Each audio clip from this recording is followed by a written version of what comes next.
नमस्कार। आज मैं आप लोग को पाठ्यक्रम का आधार बताने जा रहा हूँ, यानी कि बेस ऑफ करिकुलम। इससे पहले मैंने जो वीडियो बनाया था पाठ्यक्रम के सिद्धांत, पाठ्यक्रम रचना आदि पे मैंने क्लासेस दिया था। तो बहुत सारे स्टूडेंट्स ने डिमांड किया कि बेस ऑफ करिकुलम पाठ्यक्रम के आधार पर भी एक वीडियो दे, तो उसी लिए मैं आज आपको उसके बारे में क्लियर करता हूँ। यानी कि कह सकते हैं कि वीडियो ऑन डिमांड है। आपने जो डिमांड किया मैं उसको पूरा कर रहा हूँ, और आपको अच्छा लगे तो आप और भी डिमांड कीजिए, मैं और भी आपके टॉपिक्स को क्लियर करूँगा। ओके, तो कोई भी काम करने के लिए कुछ ना कुछ उसका बेस होता है, कुछ ना कुछ आधार होता है। सर्वप्रथम यह जानिए, पिछले क्लास में भी डिस्कस किए थे कि जो पाठ्यक्रम जो है भारत में, जो पाठ्यक्रम है वो कैसा होता है, वह सामाजिक आधार पे होता है, राष्ट्रीय आधार पे होता है, लोकतांत्रिक आधार पे होता है। क्योंकि भारत एक लोकतांत्रिक देश है। कैसा देश है? लोकतांत्रिक।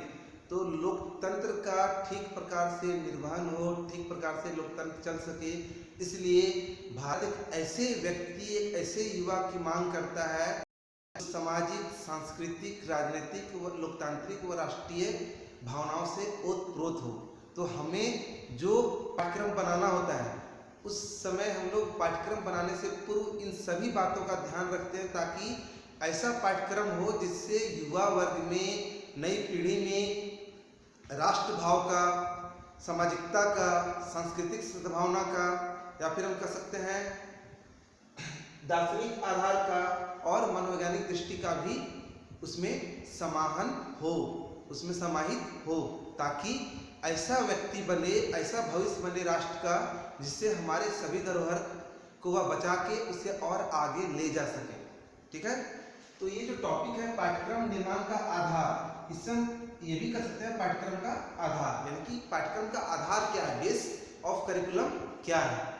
तो जनरली सभी बुक में, सभी किताबों में 3 दिया गया है, इसमें मैंने एक और अलग कर दिया जो सामाजिक में भी समाहित कर सकते हैं। तो पहला देखिए, दार्शनिक आधार, यानी कि दर्शन पाठ्यक्रम कैसा होना चाहिए। दूसरा सामाजिक व सांस्कृतिक आधार, और इसी निर्माण जिसको मैंने बाद में उसे जोड़ दिया ताकि मैं उस पर अच्छी तरह से दृष्टि डाल सकूं। और सांस्कृतिक आधार मनोवैज्ञानिक, जो मैंने अलग किया आधार से वो है राष्ट्र निर्माण का आधार, यानी कि इस प्रकार का पाठ्यक्रम हमारे राष्ट्र में चलाया जाए, हमारे विद्यालय और स्कूलों कॉलेजों में पढ़ाया जाए, ताकि बच्चों में राष्ट्र निर्माण की भावना जागृत हो और वो देश के प्रति, या कह सकते राष्ट्र के निर्माण के प्रति सजग रहें। ठीक है, तो सर्वप्रथम हम देखेंगे दार्शनिक आधार। किसी भी चीज की उत्पत्ति से दर्शन के ऊपर ही समाज का संरचना हो पाया है, विकास हो पाया है। तो ऐसा हम कह सकते हैं पाठ्यक्रम हो जिससे छात्रों को दिशा निर्देश मिले और जिससे समाज सीधे रूप से प्रभावित हो। यानी कि कह सकते हैं कि ऐसा पाठ्यक्रम हो जिससे जो छात्र जो है उनको एक दिशा निर्देश मिले, इंस्ट्रक्शन मिले, और समाज को इससे सीधे रूप से समाज लाभान्वित हो, समाज को डायरेक्ट इसका बेनिफिट मिले। ठीक है, तो दार्शनिक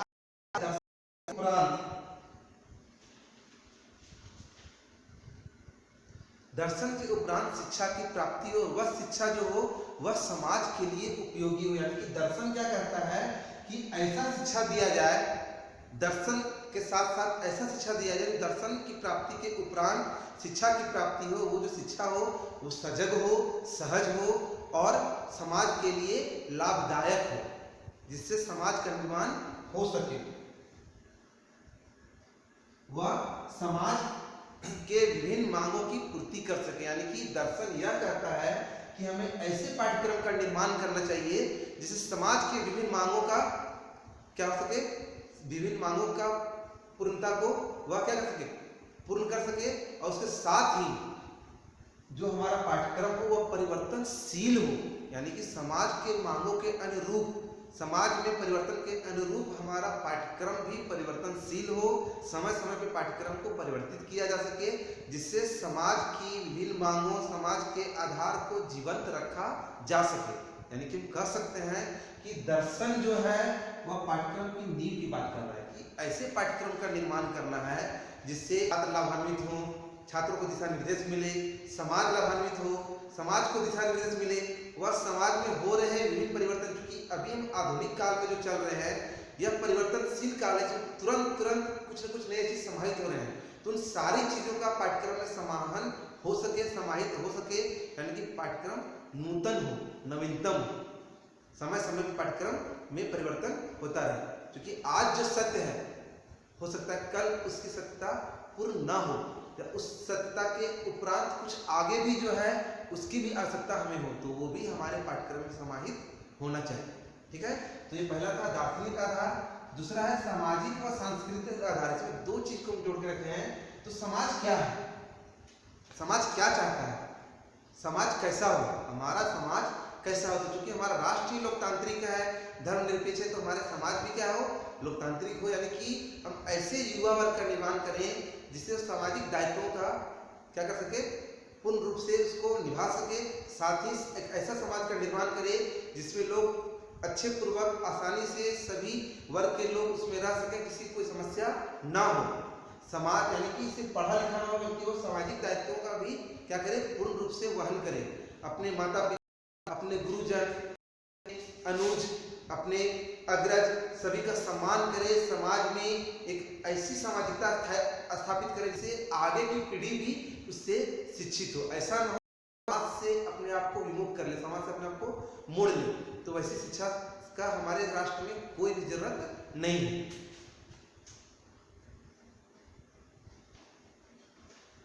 और कह सकते हैं कि समाज के विभिन्न कार्यों को पूर्ण करे, छात्रों को राष्ट्र के लिए बनाए, छात्रों के भविष्य का निर्माण करे, या फिर कह सकते हैं कि इस प्रकार का युवा वर्ग बनाए जो विभिन्न प्रकार के सामाजिक, धार्मिक, सांस्कृतिक धरोहर को उसे आगे बढ़ाए।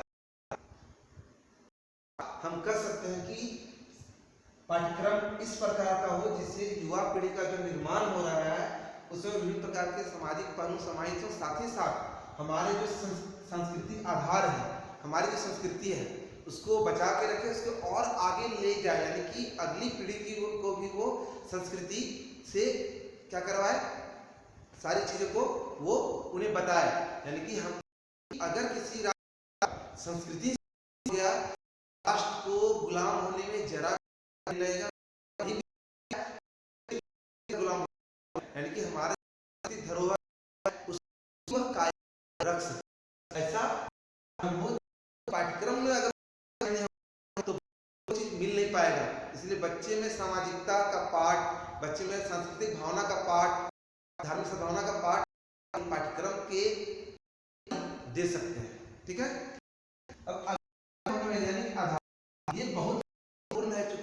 वर्तमान समय में जो बालक के लिए पाठ्यक्रम तैयार किया जा रहा है, तो सबसे पहले मनोवैज्ञानिकों का ये मानना है कि शिक्षा ऐसा हो जो शिक्षा बालक के लिए हो, ना कि बालक शिक्षा के लिए, अर्थात ऐसे पाठ्यक्रम का निर्माण हो जिससे बालक की सभी आवश्यकताओं की पूर्ति हो, ना कि शिक्षा की आवश्यकताओं की पूर्ति, यानी कि पाठ्यक्रम ऐसा बनाया जाए जिससे बालक को सारे दिशा निर्देश मिले, जिससे वो अपनी पूर्ति कर सके, समाज की पूर्ति कर सके, परिवार की पूर्ति कर सके और राष्ट्र की भी पूर्ति कर सके। मनोविज्ञान यह भी कहता है कि इस प्रकार का पाठ्यक्रम बनाया जाए जिसमें विभिन्न वर्ग के जो बालक है, विभिन्नता जो है बालकों में, यानी कि जो मानसिक विभिन्नता है, कोई बहुत तेज है, कोई बहुत कमजोर है, कोई मध्यम दिमाग या मध्यम मस्तिष्क वाला बच्चा है, यानी कि सबके सीखने की क्षमता एक जैसी नहीं होती है। तो इस प्रकार का पाठ्यक्रम बनाया जाए जिससे सीखने और सिखाने का जो सिलसिला है वो सबों के लिए एक समान हो, सबों को समानता का अवसर मिल सके। साथ ही मनोविज्ञान यह भी कहता है कि पाठ्यक्रम में विभिन्न प्रकार के मनोरंजन के जो साधन है, जैसे संगीत हो गया, खेल कूद हो गया, शारीरिक शिक्षा हो गया, इन सभी का समावेश किया जाए ताकि बालक का संपूर्ण विकास हो सके, क्योंकि अगर बालक का शारीरिक विकास नहीं होगा तो उसका मानसिक विकास भी संभव नहीं है। तो पाठ्यक्रम में उन सारी चीजों का भी ध्यान रखा जाए जिससे बच्चों को पढ़ने में बोरिंग नहीं लगे, वो पढ़ के उब न जाए, बल्कि खेल खेल में वो सब चीज सीख जाए। छोटे बच्चों को प्राथमिक विद्यालय में ऐसा पाठ्यक्रम दिया जाए जो खेल खेल में विभिन्न प्रकार की गिनती सीख जाए, जैसे कि खेल खेल से उनको क ख सिखा दें, ABCD सिखा दें, गिनती सिखा दें, ताकि उन्हें लगे कि हम खेल रहे हैं और वो साथ ही साथ क्या कर लें, विभिन्न चीज़ों को सीख लें। इससे क्या होगा, बच्चों में सीखने की ललक और बढ़ेगी। यानी कि पूर्ण रूप से जो पाठ्यक्रम जो है वो पूर्णतः मनोवैज्ञानिक हो, इस प्रकार का पाठ्यक्रम हो जिससे मनोवैज्ञानिक दृष्टिकोण से बच्चे का हर एक पहलू का विकास हो सके, सांस्कृतिक, सामाजिक, फिर शारीरिक, संवेगिक और मनोवैज्ञानिक, मानसिक आदि सभी विकासों का संभव तभी हो पाएगा जब सभी चीज़ों का हम पाठ्यक्रम में क्या करें, समावेश करें। क्योंकि हम पहले पढ़ चुके हैं, पाठ्यक्रम का मतलब सिर्फ पाठ्य वस्तु नहीं है, बल्कि विद्यालय में वो सभी क्रियाकलाप पाठ्यक्रम के अंतर्गत ही आते हैं। तो उन सभी क्रियाकलापों का शारीरिक क्रियाकलाप, मानसिक क्रियाकलाप, तार्किक क्रियाकलाप, सामाजिक क्रियाकलाप, इन सभी का ख्याल पाठ्यक्रम में रखा जाए। ठीक है, अब हम आएंगे अंतिम, जो मैंने क्या किया है, सामाजिक से अलग किया है राष्ट्र निर्माण का आधार। जी हाँ, किसी भी राष्ट्र का निर्माण का दायित्व युवा वर्ग पे होता है। अगर युवा वर्ग का निर्माण हो गया तो उस राष्ट्र का भी निर्माण हो गया। तो इस प्रकार का पाठ्यक्रम बनाया जाए जिससे एक नए राष्ट्र का निर्माण हो और जिससे राष्ट्र के विकास में काफ़ी मदद मिले। क्योंकि हम जानते हैं कि शिक्षा जो है वह सरकार इसलिए देती है ताकि हमारे जो समाज के लोग हैं, हमारे जो नागरिक हैं, हमारे जो युवा वर्ग हैं, वो इस प्रकार से शिक्षित हो जाए जो किसी के ऊपर भार न बने, सरकार के ऊपर भार न बने, बल्कि सरकार जो विकास कार्य कर रही है उसमें वो क्या करे, विकास कार्य को और आगे बढ़ाए।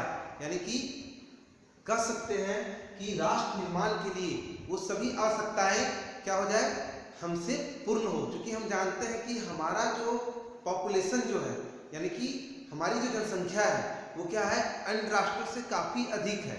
अगर हम क्षेत्रफल की दृष्टि से बात करें तो विश्व में हमारा 7वां स्थान है, लेकिन अगर हम जनसंख्या की दृष्टि से बात करें तो हमारा दूसरा स्थान है। और यह माना जा रहा है कि 2050 से पहले ही हम चीन को जनसंख्या में पीछे छोड़ देंगे।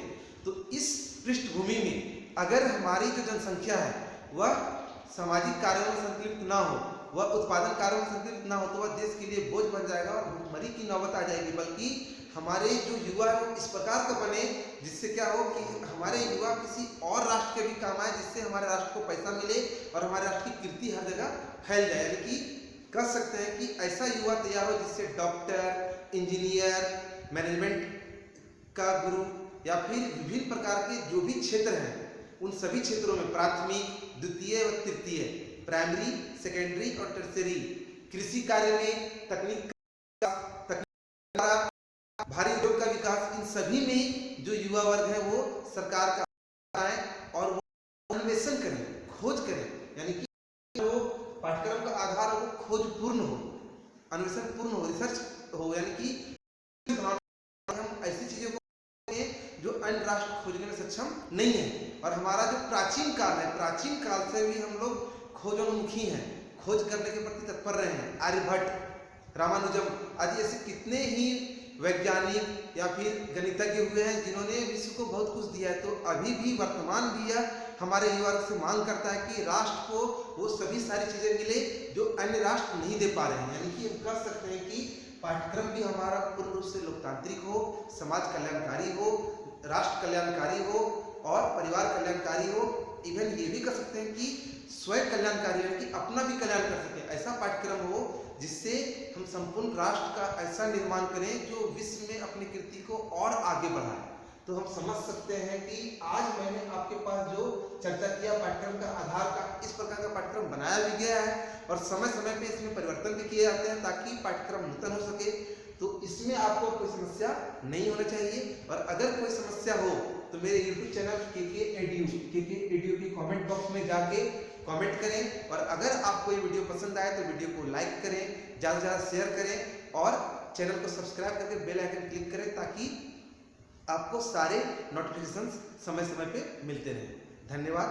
जय हिंद।